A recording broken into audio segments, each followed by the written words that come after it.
திரு பொங்கலூர் மணிகண்டன் இருந்து தொடங்குற இந்த கருத்துக்களை எப்படி பார்க்க வேண்டியிருக்கு திரு மணிகண்டன்?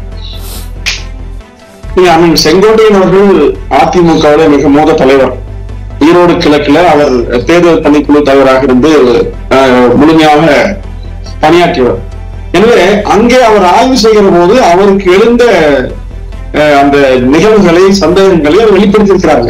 ஏன்னா இன்னைக்கு பொதுவாக ஐயா KP முனுசாமி மூத்த தலைவர்கள் ஒருவரும் ஒரு கருத்து சொன்னாலும் இன்னொரு மூத்த தலைவர்கள் அவர்களுக்கு அந்த பகுதியில் உருவாகிற கருத்தின் அடிப்படையில் கருத்துக்களை வெளிப்படுத்த ஆகணுங்க. கடம்பூர் ராஜ் சொன்னா ஏன்னா கீழ்மட்டத்தில் இருக்க தொண்டர்கள் என்ன நினைக்கிறார்களோ அதை பிரதிபலிப்பது என்பது 2ஆம் கட்ட தலைவர்கள் கட்டாயமாக கடமைங்க. ஆனால் தேர்தல் என்பது கூட்டணி அமைகிற நேரத்தில் எதிரி யார் என்று கணித்து எடுக்கக்கூடிய முடிவுக்கும் ஒரு மாறுபாடு வருங்க.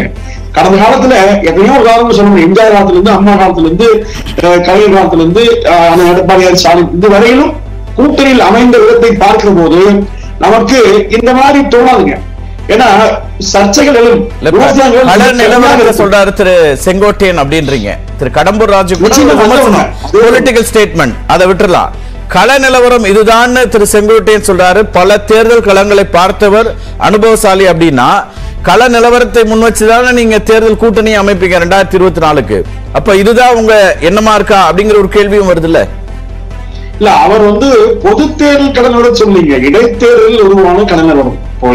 தமிழ்நாட்டுல ஈரோடு இடைத்தேர்தல்ல சிறுபான்மையினர் வாக்குகள் வரல அப்படின்னு அவர் சொல்றாருன்னா, தமிழ்நாட்டிலையும் அரௌண்ட் ஒரு 12% சிறுபான்மையினர் வாக்குகள் அப்படியே மொத்தமா திமுக கூட்டணிக்கு போகுது அப்படிங்கறதா தொடர்ச்சியா அதிமுக தலைவர் சொல்றது. இப்ப நாடாளுமன்ற தேர்தலுக்கும் அதை ஒதுக்கிட்டு தான் பாப்பாங்களா? இல்லையா, இப்ப ஒண்ணுல திண்டுக்கல் எடுத்துங்க, திண்டுக்கல் சீனிவாசன் வெட்டி விட்டது அங்க அதிகமா இருக்காங்க இஸ்லாமிய சமூக மக்கள். கோவையில உட்குறம்பு அதிகமா இருக்காங்க, ஆனா வேல்மணி பகுதியில. இப்ப அவரெல்லாம் கடந்த காலத்துல பொது தேர்தல் வருகிற போது வாக்களிச்சாங்க. காரணம் என்ன, அந்தந்த வேட்பாளர் தகுந்த மாதிரி கூட மாறுந்தது. இப்போ கூட்டணி அமைப்பதில் தலைமை இப்ப பிஜேபியால மற்ற கட்சியெல்லாம் என்று சொல்ல முடியாது. இப்ப தமிழ்நாட்டில் இருக்கிற இருவரும் அணிகள்ல ஒண்ணு திமுக அணி, அதிமுக அணி என்று தலைமையாகிறது. திமுக அணி கட்டமைப்பா இருக்குது, ஒற்றுமையாக பேசிக்கிறார்.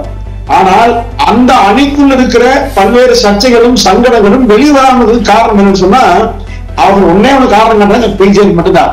ஆனா பாரதிய ஜனதா கட்சி தமிழ்நாட்டில் வளர்ந்து விட்டதாக அவர்கள் கூறிக்கொண்டே அதிமுகவை ஆளுமை செலுத்த முயற்சித்தால் நிச்சயமா ஆளுமைக்காருங்க. நேற்று கூட அவன் பொன்னை மூத்த தலைவர் மிக தெளிவாக சொன்னார், வட மாநிலங்கள்ல நிறைய அனுபவங்கள் உண்டு, பார்த்துக்கிறோம். அந்த அனுபவத்தின் அடிப்படையில இங்கு தமிழ்நாட்டில் அது மாதிரி செய்தால் நாங்கள் ஏற்றுக்கொள்ள மாட்டோம், அந்த சூழ்நிலை வந்தால் அதற்கு அனுமதிக்க மாட்டோம் என்று தெளிவா சொல்லியிருக்காங்க. இப்ப அதுதான் அதிமுக நிலைமையா. இப்ப வெளியே எல்லாருமே அடிமையா இருக்காங்க, அது இந்த மாதிரி சூழ்நிலை உருவாயிடும். இந்த கருத்துக்கள்லாம் இருக்குல்ல, இல்ல திரு செங்கோட்டையன் அவர்கள் முன்வைக்கிற கருத்தோ, கடம்பூர் ராஜு முன்வைக்கிற கருத்தோ, KP முனுசாமி அவருடைய கோரிக்கைக்கு நேர் எதிராக இருக்கு. எங்களுக்குள்ள இடைவெளியை ஏற்படுத்தாதீர்கள் அவர் யாருக்கு சொல்றாரு? அப்ப இந்த கருத்தை இடைவெளியை ஏற்படுத்தக்கூடிய கருத்துக்களை அவங்க முன்வைக்கிறாங்கன்னா அதுதானே வெளியில இப்ப பேசுபொருளாக மாறுது. அப்ப அந்த இடத்துல ஒரு குழப்பம் இருக்குதா? அல்லது பிரதமர் மோடி ஆனா தமிழ்நாட்டில் நாங்க அண்ணாமலை அவர்களை விமர்சிக்கிறோம், தமிழ்நாட்டில் பாரதிய ஜனதா கட்சியை ஏற்க மாட்டோம் அப்படிங்கிற நிலைப்பாட்டை எடுக்கிறீங்களா? இல்லைங்க, தமிழ்நாட்டில் மட்டும்தாங்க அந்த சிறுபான்மையருக்கு பாதுகாப்பு இல்லைங்கிற அச்சுறுத்தலை பாஜக மீது வைக்கப்படுகிறது. அப்போ இதை கருத்தில கொண்டு அந்த மூத்த தலைவர் KP முனுசாமி தெளிவா சொல்றாங்க. ஏன்னா நாட்டின் பிரதமர் யார் என்று முடிவெடுக்க வேண்டிய நிலையில 2024 வரப்போகுதுங்க.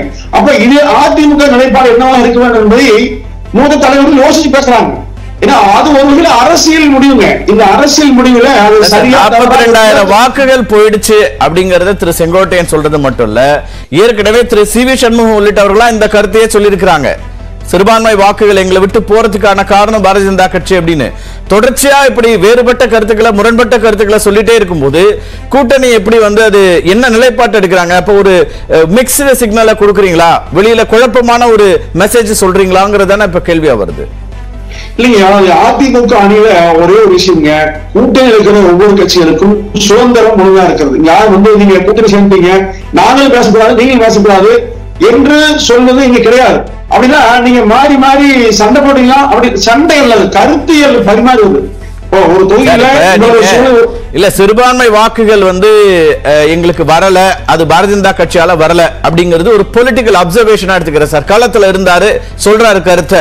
அப்படி கூட அந்த கருத்தை சொல்வதன் மூலமா கூட்டணியுடைய எதிர்காலம் என்னவாகுங்கிற கேள்வியும் சேர்த்தே தான் வருது. திரு கடம்பூர் ராஜு சொல்றாரு டெபுடேஷன்ல வந்த போலீஸ் ஆபீசர். இது என்ன கருத்தியல், என்ன கொள்கை, என்ன இதுல சொல்ல வரீங்க? அப்ப இல்ல நீங்க கேக்குற இல்ல அது சரிதான். அவங்க என்னன்னா தனிப்பட்ட முறையில் திரு அண்ணாமலை அவர்கள் ஒரு மாநில தலைவர், இன்னைக்கு நடவடிக்கையில ஒரு புரி இங்க யார் வடிவான இயக்கும் போது தெளிவாக தெரியுங்க. அவர் வந்து 2020 ஆட்சி அமைப்போம், 2024 25 போகும் இப்படி சொல்லக்கூடிய கருத்துக்கள் என்னன்னா அதிமுக இருக்கிற தலைவர்களை மனநோக செய்கிறது என்பது உண்மை. இப்ப அந்த அடிப்படையில இது யார் இந்த வார்த்தை சொல்றாங்கன்னா தொண்டர்களை உற்சாகப்படுத்தல, நாங்க தான் ஆட்சி அமைப்போம். நட்டாவர்கள் கூட பொதுவா சொன்னார் தாமரை தமிழ்நாட்டில் வாழ்ந்தே தீர்ப்பார், அதுவே விஷயம். ஆனால் இவர் 2026 நாங்க தான் ஆட்சி அமைப்போம், 2024 20 வெற்றி வரும் சொல்லும் போது இது வந்து நெருடல வருங்க. இந்த நெருடலை அவர்கள் வெளிப்படுத்த வேண்டியது கட்டாயங்க. அதிமுக தொண்டர்கள் வந்து கேட்கிற கேள்விக்கு பதில் சொல்லாங்க. ரைட், பேசலாம். திரு சுப்பிரமணி, இது ஒரு கட்டாயத்திற்கு அதிமுக தலைவர்கள் தள்ளப்படுறாங்க அப்படிங்கிற கருத்தை திரு மணிகண்டன் சொல்றாரு.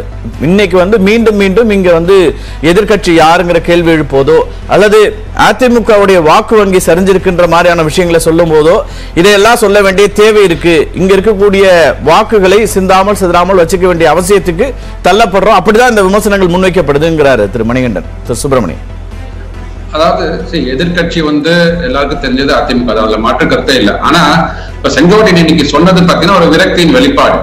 அவர் சார்ந்த கொங்கு மண்டலத்துல வந்து அதிமுக வந்து மிகப்பெரிய தோல்வியை கண்டிருக்கு. ஓகே, ஆனா பாத்தீங்கன்னா அதிமுக இருந்த அந்த ஒரு 3-4 பிரிவுகள் பிரிந்து போனதுக்கு அப்புறம் கூட இபிஎஸ் வந்து ஒரு வேர்டிக்ட வாங்கியிருக்கிறாரு சுப்ரீம் கோர்ட்ல இருந்து. இவர் தான் அந்த ஒற்றை தலைமை அப்படின்னு நிரூபிச்சிருக்காங்க. ஈரோடு கிழக்கு தேர்தல் அதுதான் நம்ம பார்த்திருக்கோம். அது வந்து ஃபர்ஸ்ட் பாயிண்ட். இதுக்கப்புறம் கட்சியை கட்டமைக்க வேண்டும் என்றதுதான் எடப்பாடி ஐயா அவர்களோட ஒரு முதன்மையான குறிக்கோளா இருக்கும்.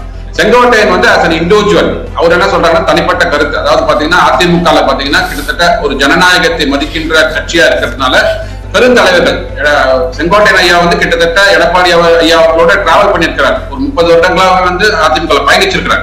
அதிமுக எடுத்த முடிவுகள் ஒரு சிக்கல்களான காலத்துல ஜெயலலிதா அம்மையார் இருக்கட்டும் மற்ற பெருந்தலைவர்கள் வந்து ஒரு சிக்கலான முடிவுகளை எடுத்த போது அவங்க கூட இருந்திருக்கிறார். அப்படி இருக்கும்போது அவர் ஒரு தனிப்பட்ட கருத்து சொல்லியிருக்கிறாரு. அப்படி இருந்த ஒருவர் தான், அனுபவசாலியா ஒருத்தர் தான், தான் சொல்லக்கூடிய கருத்துக்கள் எப்படி போய் சேரும்னு தெரிந்த ஒருவர் சொல்லும் போது அதுக்கு இன்னும் கவனம் அதிகமாகுதுன்னு சொல்றேன். மற்ற தலைவர்கள், 2ஆம் கட்ட தலைவர்கள்லாம் நிறைய கருத்துக்களை சொல்லக்கூடியவங்க, எப்போதுமே கருத்துக்களை ரொம்ப யோசிச்சு பேசக்கூடியவர் திரு செங்கோட்டையன். பெருமளவு சொல்ல மாட்டார், பேச மாட்டார், பத்திரிகையாளர் சந்திப்புகளை தவிர்ப்பார். நீங்க அவர் ஆட்சி பொறுப்புல இருந்த கூட கேள்விகள் முன்வைக்கும் போது திரு ஜெயக்குமார் பேசுவார்னு சொல்லிட்டு ஒதுங்கிடுவார் அவருடைய டிபார்ட்மெண்ட்டுக்கு. அப்படி இருக்கிறவர் இன்னைக்கு இந்த கருத்தை சொல்றதன் மூலமா இந்த மெசேஜ் கன்வே தான் ஆகுது. அவர் சொல்லும் போது தான் சிக்னிபிகன்ஸ் கூடுதுன்ற. அது எப்படி தனிப்பட்ட கருத்துல பார்க்க முடியும்? இல்ல கண்டிப்பா பாத்தீங்கன்னா இப்ப இன்னும் இன்னொரு 1 மாதங்களுக்கு இத மாதிரியான ஒரு அவங்களுக்குள்ள செல்ஃப் இன்ட்ராஸ்பெக்ஷன் நடந்துட்டு இருக்கும். செல்ஃப் இன்ட்ராஸ்பெக்ஷன்ல வந்த ஒரு அவங்களுக்கு கிடைச்ச தீர்வுகள் வந்து மக்கள் மேடையில வந்து வைக்க போறாங்க. ஏப்ரல் 14க்கு அப்புறம் களங்கள் மாற ஆரம்பிக்கும். சொல்றேன், அண்ணாமலை அவர்கள் தமிழ்நாடு முழுவதும் சுற்றுப்பயணம் போகும்போது இப்ப இருக்கிற இதுல பாத்தீங்கன்னா ஒவ்வொரு சென்ட்ரல் மினிஸ்டர் வந்து ஒவ்வொரு ஸ்டேட்ல இதுல வந்து மாவட்டங்கள் வந்து பார்ட்டிசிபேட் பண்ண போறாங்கன்னு சொல்லிட்டு இருக்காங்க. அப்படி வரும்போது மத்திய அரசாங்கத்தினால தமிழகத்திற்கு என்னென்ன திட்டங்கள் கொண்டு வர முடியும், அதுக்கு அதிமுக எப்படி உறுதியாக இருக்க போகுது, வருகிற 2024 தேர்தல்ல வந்து இப்ப வந்து அதிமுக வந்து 2 சான்ஸ். ஒண்ணு மாநில அரசுல வந்து திட்டங்களை கொண்டு வர முடியும், அது இன்னைக்கு தேர்தல கொண்டு வர முடியாது. இனிமே 2026 தான் பார்க்க முடியும். இப்ப 2024ல இப்ப வந்து பாஜகவோட சேர்ந்து இங்கேருந்து ஒரு 5 எம்பிக்களை வந்து மத்திய அரசாங்கத்துக்கு அனுப்பிச்சு அங்க ஒரு மினிஸ்ட்ரியல் போஸ்ட் ரெப்ரசன்டேஷன் வாங்கி தமிழ்நாட்டுக்கான திட்டங்களை கொண்டு வந்து அதை சாதிச்சுட்டாங்க அப்படின்னா 2026ல இபிஎஸ் ஐயா அவர்களோட கை வந்து மிக எல்லா கட்சிகளுக்கும் விருப்பங்களும் இலக்குகளும் இருக்கும் சார். அதெல்லாம் மாற்று கருத்தே இல்ல. 5 இடம் இல்ல 10 இடத்துக்கு கூட விருப்பங்கள் இருக்கலாம். நடைமுறை சாத்தியம் என்னங்கிற ஒரு கேள்வி இருக்கு. நீங்க மத்திய அமைச்சர்கள் வருகை பற்றி சொன்னீங்க, நான் வரேன்.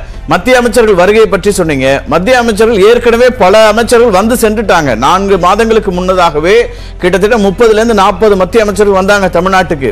அப்போது முதல் எதிர்ப்பு குரலை பதிவு செய்தவர் ஆளும் கட்சி இல்ல, திரு கே.பி. முனுசாமி சொன்னாரு. மத்திய அமைச்சர்கள் ஆய்வு செய்வதை கண்டித்தவர் திரு கே.பி. முனுசாமி. அங்க நின்னுச்சு அந்த ஆய்வுகள். இப்ப வந்து மீண்டும் வருவாங்க, அதன் மூலமாக களம் மாறும்னு சொன்னா அது எப்படி? ஏற்கனவே வந்து எந்த களமும் மாறலையே, அப்ப எப்படி இப்ப என்ன நம்பிக்கை வருது உங்களுக்கு?